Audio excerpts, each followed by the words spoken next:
Welcome to the Banker Lamp. Please enjoy the video. You begin by confirming prerequisites and taking the first actionable steps. Check that your iPhone and the AirPlay receiver are on the same Wi-Fi network and that both have recent OS updates. Once done, toggle Bluetooth briefly and restart the receiver to clear stale handshakes.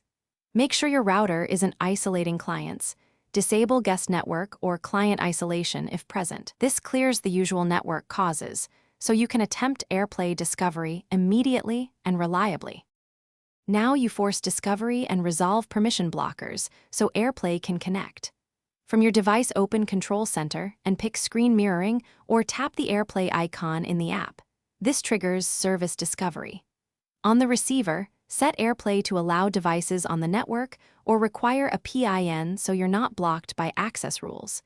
If devices remain invisible, modify your router to enable MDNS/Bonjour and disable AP/client isolation, so multicast discovery. Finish by verifying a real stream and applying one clear troubleshooting tip. Start a short video or song to confirm playback, watch for stutter or dropouts, and note latency.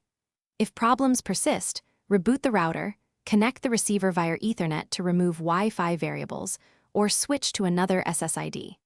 Make sure any firewall or VPN on your phone or router isn't blocking MDNS or AirPlay ports. Disabling VPNs or adjusting firewall rules often resolves lingering discovery and streaming issues. Thanks for watching. If this was helpful, leave a like and consider subscribing. See you next time.